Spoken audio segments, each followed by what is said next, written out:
Hi guys, good morning all of you. Daily current affair के session में आप सभी का स्वागत है।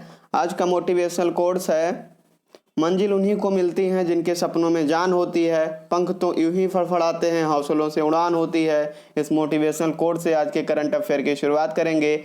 आज की जो मेन हेडलाइंस है, एशियन कप क्वालिफिकेशन के बाद भारत फीफा रैंकिंग में 2 पायदान ऊपर 104 स्थान पर पहुंचा है।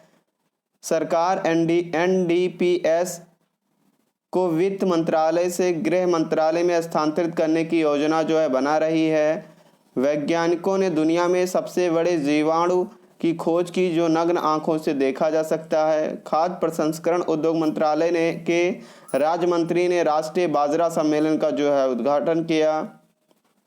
रॉ के प्रमुख सामंत गोयल को सेवा विस्तार मिला, जबकि तपन डेका को आईवी का नया प्रमुख नियुक्त किया गया है। जहाज जनित हथियार प्रणाली VLSRSAM का सफल उड़ान परीक्षण उड़ीसा के तट पर जो है किया गया। परमेश्वरन अय्यर को नीति आयोग का नया CEO जो है नियुक्त किया गया।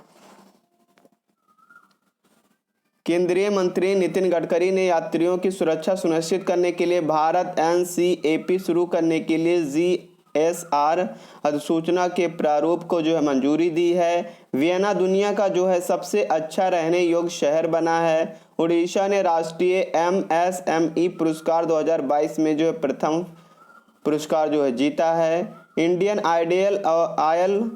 इंडियन ऑयल और पेट्रोलियम प्राकृतिक गैस मंत्रालय ने इंडोर सोलर कुकिंग सिस्टम सूर्य नूतन जो है विकसित किया है। दिनकर गुप्ता को राष्ट्रीय जांच एजेंसी के महानिदेशक के रूप में जो है NIA के महानिदेशक के रूप में जो है नियुक्त किया है।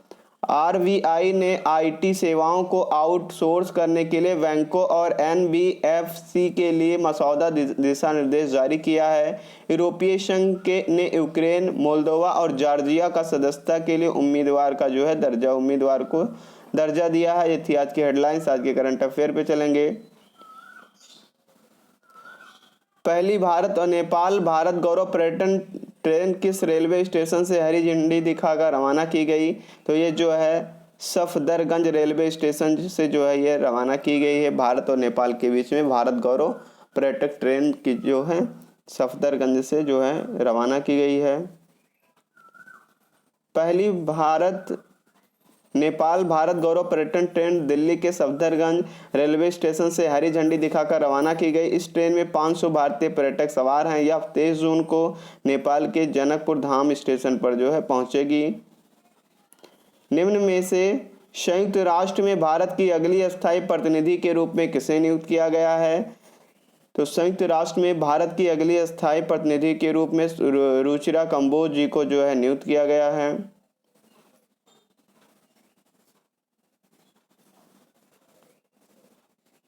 संयुक्त राष्ट्र में भारत की अगली अस्थायी प्रतिनिधि के रूप में भारत में भूटान में भारतीय राजदूत रुचिरा कंबोज को नियुक्त किया है। रुचिरा कंबोज TS तिरुमूर्ति का स्थान लेंगी। इसके पहले कौन थे? इसके पहले TS तिरुमूर्ति थे। उनके जल्द ही कार्यभार संभालने की इनकी जो संभावना है। इनमें से किस संस्थान में 280 करोड़ रुपए की लागत में से स्थापित किए गए सेंटर फॉर ब्रेन रिसर्च का हाल ही में उद्घाटन किया गया? तो इसका उद्घाटन जो है कहाँ किया गया? इसका उद्घाटन भारतीय विज्ञान संस्थान बेंगलुरु में जो है इसका उद्घाटन किया गया। भारतीय विज्ञान संस्थान बेंगलुरु में 280 करोड़ रुपए की लागत से स्थापित किए गए सेंटर फॉर ब्रेन रिसर्च का हाल ही में प्रधानमंत्री नरेंद्र मोदी ने उद्घाटन किया। प्रधानमंत्री ने बागची पार्थसारथी मल्टी स्पेशलिटी अस्पताल की आधारशिला रखी। यह 832 बिस्तरों वाला अस्पताल जो है इसमें। नेक्स्ट करंट अफेयर पे चलेंगे। निम्न में से किस राज्य के मुख्यमंत्री भूपेंद्र पटेल ने 17वें साला प्रवेशों का शुभारंभ किया? तो इसका शुभारंभ जो है गुजरात में किया। गुजरात के मुख्यमंत्री भूपेश पटेल जी ने किया, भूपेंद्र पटेल। निम्न में से कौन सा हवाई अड्डा पूरी तरह से हाइड्रो और सौर ऊर्जा से चलने वाला भारत का पहला हवाई अड्डा बन गया है? तो भारत का पहला हवाई अड्डा जो है कोच्चि हवाई अड्डा जो है बन गया है।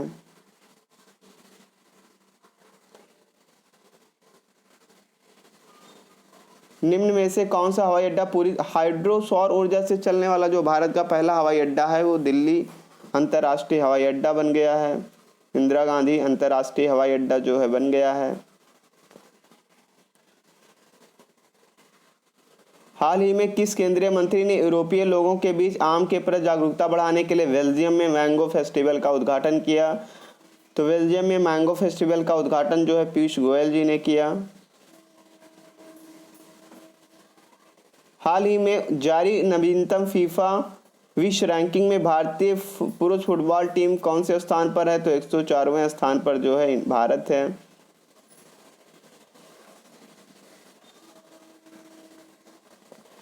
निम्न में से किस देश ने हाल ही में GSAT-24 उपग्रह फ्रेंच रॉकेट लॉन्च किया? तो भारत ने जो है GSAT-24 फ्रेंच रॉकेट को जो है लॉन्च किया है हाल ही में। भारत ने हाल ही में GSAT-24 उपग्रह को फ्रेंच रॉकेट से लॉन्च किया, जिसे इसरो द्वारा न्यू स्पेस इंडिया लिमिटेड के लिए बनाया गया है। इससे उपग्रह को एरियन 5 अंतरिक्ष प्रक्षेपण यान पर फ्रांसीसी कंपनी एरियन स्पेस द्वारा जो है लॉन्च किया गया था। हर साल अंतर्राष्ट्रीय नाविक दिवस कब मनाया जाता है? तो 25 जून को हर साल अंतर्राष्ट्रीय नाविक दिवस के रूप में मनाया जाता है।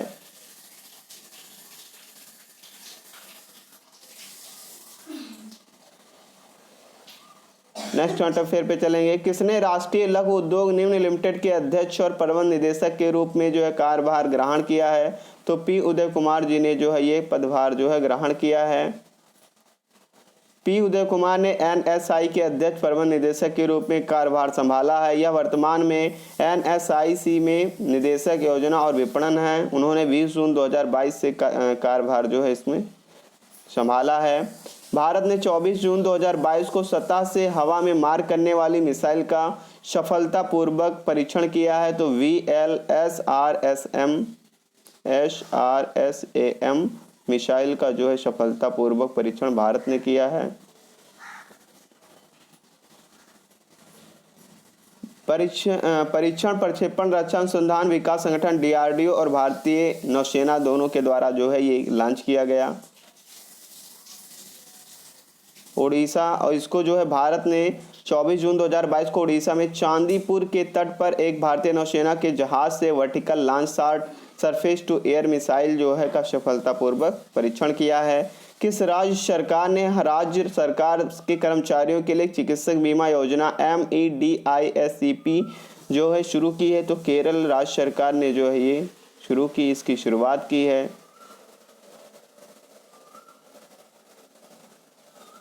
यह इस योजना के तहत प्रतिवर्ष 3 लाख तक के व्यापक कवरेज स्वास्थ्य कौशल चिकित्सा सहायता जो है फ्री में जो है प्रदान की जाएगी। एशियन ट्रैक साइकिलिंग चैंपियनशिप 2022 में भारत के जो है रजत पदक जीतने वाले पहले भारतीय कौन बन गए हैं? तो रोनाल्डो सिंह जो हैं पहले भारतीय बन गए हैं जिन्होंने एशियन ट्रैक साइकिलिंग चैंपियनशिप 2022 में जो है रजत पदक जो है जीता है। ये एशियाई ट्रैक चैंपियनशिप में किसी भारतीय द्वारा जीता गया पहला रजत पदक है, जिसको जो है रोनाल्डो सिंह ने जीता है। 2023 में G20 शिखर सम्मेलन की मेजबानी के लिए किस राज्य केंद्र शासित प्रदेश को चुना गया? तो इसका आयोजन जो है जम्मू एंड कश्मीर में किया जाएगा। किस देश में भारतीय वायुसेना ने टेक्निकल लीडरशिप प्रोग्राम में भाग लिया? तो मिस्र में जो है भारतीय वायुसेना ने टेक्निकल लीडरशिप प्रोग्राम में जो इसमें हिस्सा भाग लिया। भारत NCAP शुरू करने के लिए मसौदा NCAP अधिसूचना को मंजूरी दी है। तो नितिन गडकरी ने जो है इसमें मंजूरी दी है। वर्ष 2023 में G20 शिखर सम्मेलन कहां पर आयोजित किया जाएगा? तो जम्मू एंड कश्मीर में जो है इसका G20 सम्मेलन का आयोजन किया जाएगा। G20 शिखर सम्मेलन की बैठक एक प्रभावशाली समूह जो दुनिया की प्रमुख अर्थव्यवस्थाओं को एक साथ लाता है। अगले वर्ष 2023 के लिए जम्मू और कश्मीर में इसका आयोजन किया जाएगा।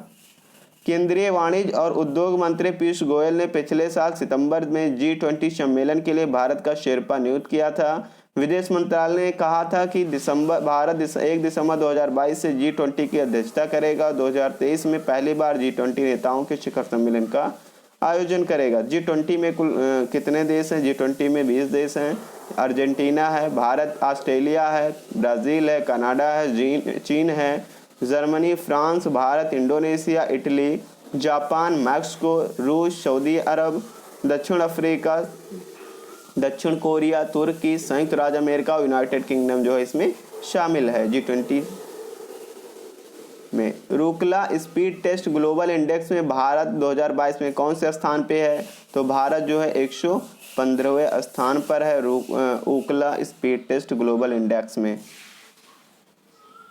विश्व स्वर्ण परिषद की रिपोर्ट के अनुसार वैश्विक स्वर्ण पुनर्चक्रण में भारत जो है कौन से स्थान पर है? तो इसमें जो भारत जो है चौथे स्थान पे।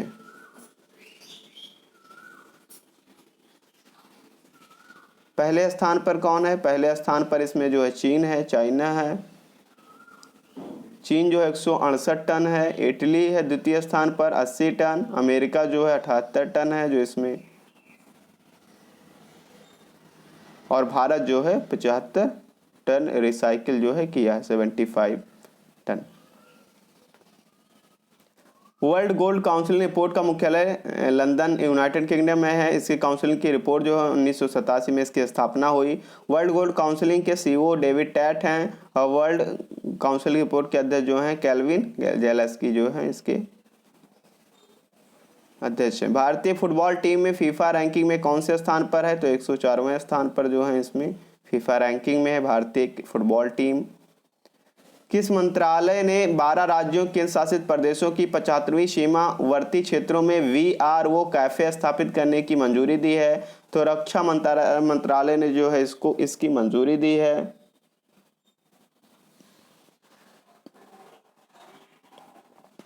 किस मंत्री ने बाजरा और राष्ट्रीय सम्मेलन का उद्घाटन किया है? तो प्रहलाद सिंह पटेल जी ने जो है इसका उद्घाटन किया है। हाल ही में किस मंत्री ने बेल्जियम के ब्रुसेल्स में मैंगो फेस्टिवल का उद्घाटन किया? पीयूष गोयल जी ने जो है इसका उद्घाटन बेल्जियम में किया। किस राज्य के मुख्यमंत्री भूपेंद्र पटेल ने 17वें शाला प्रयोगशाला का शुभारंभ किया? गुजरात के मुख्यमंत्री ने जो है इसका शुभारंभ किया। कौन सा हवाई अड्डा पूरी तरह से हाइड्रो सौर ऊर्जा से चलने वाला भारत का पहला हवाई अड्डा है? तो दिल्ली हवाई अड्डा यानी इंदिरा गांधी अंतर्राष्ट्रीय हवाई अड्डा जो है पहला हवाई अड्डा बन गया है जो कि हाइड्रो और गैस से चला। राष्ट्रीय जांच एजेंसी NIA के महानिदेशक के रूप में जो है किसको नियुक्त किया गया? तो दिनकर गुप्ता जी को जो है नियुक्त किया गया। हाल ही में भारतीय नौसेना किसके द्वारा वर्तमान और सेवानिवृत्त भारतीय नौसेना कर्मियों में मर्चेंट नेवी में हस्तांतरण की सुविधा के लिए समझौते पर हस्ताक्षर किया है? तो नौवहन महानिदेशालय के साथ में जो है इसका समझौते ज्ञापन पर जो हस्ताक्षर किया है। हाल ही में किस राज्य सरकार ने राज्य के प्राथमिक विद्यालयों में छात्रों नामांकन के लिए अभियान 17वां शाला प्रवेश शुरू किया गया? तो ये गुजरात के मुख्यमंत्री भूपेंद्र पटेल जी के द्वारा जो है इसको शुरुआत किया गया। हाल ही में सुप्रीम कोर्ट द्वारा कोर्ट नियुक्त प्रशासकों की समिति की अध्यक्षता के लिए सलाहकार समिति का अध्यक्ष किसे नामित किया गया है? तो रंजीत बजाज जी को जो है इसका अध्यक्ष नामित किया गया है। निम्नलिखित में से G20 शिखर सम्मेलन 23 की बैठक कहाँ आयोजित की गई? जम्मू कश्मीर में जो इसका आयोजन किया जाएगा 2023 में। हाल ही में फ्रेंच गयाना के कायरो से प्रक्षेपित भारत के संचार उपग्रह का क्या नाम है? GSAT-24 जो है उपग्रह का नाम है। हाल ही में किस बैंक ने खाता खोलने के लिए वीडियो आधारित ग्राहक पहचान प्रक्रिया की शुरुआत की? तो कर्नाटक बैंक ने जो इसकी शुरुआत की है। हाल ही में कर्नाटक बैंक के जो CEO हैं महाबलेश्वर MS हैं। कर्नाटक बैंक की स्थापना 18 फरवरी 1924 में की गई थी। हाल ही में भारत का कौन सा सशस्त्र बल एरोस्पेस रणनीति कार्यक्रम का आयोजन किया गया? भारतीय वायुसेना ने जो इसका आयोजन किया। हाल ही में किस देश में भारतीय drone startup company Garuda Aerospace ने अपना पहला एरोस्पेस प्लांट स्थापित करने की घोषणा की? तो मलेशिया में जो है इसको स्थापित करने की घोषणा की है।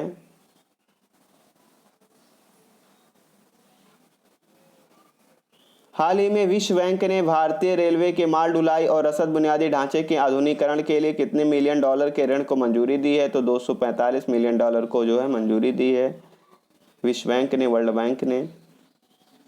हाल ही में नेशनल लॉजिस्टिक एक्सीलेंस अवार्ड 2022 में किस कंपनी को west rail freight service provider का पुरस्कार मिला है? तो ये जो पुरस्कार है अडानी लॉजिस्टिक लिमिटेड कंपनी को जो है मिला है। NDPS को वित्त मंत्रालय ने गृह मंत्रालय में स्थानांतरित करेगी भारत सरकार ने जो कहा है।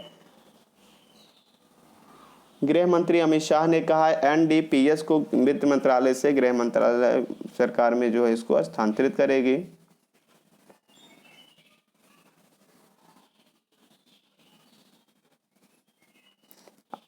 अमेरिकी मंदी से प्रभावित हो सकता है भारत, पड़ेगा विकास दर में जो है असर पड़ेगा। अर्थशास्त्रियों के अनुसार संयुक्त राज्य अमेरिका में आसन्न विकास मंदी से भारत के मध्यम अवधि के आर्थिक विकास बाधा आने की जो है आशंका है। घरेलू नूरी रॉकेट का उपयोग करके दक्षिण कोरिया ने अपना पहला उपग्रह कक्षा में भेजा, तो साउथ कोरिया ने जो है पहला रॉकेट घरेलू नूरी रॉकेट को जो है ऑर्बिट में भेजा है। चीन ने लॉन्च किए 3 रिमोट सेंसिंग सैटेलाइट्स। किसने लॉन्च किया है? चाइना ने जो इसको लॉन्च किया है। अंतर्राष्ट्रीय नाविक दिवस जो है 25 जून को प्रतिवर्ष मनाया जाता है।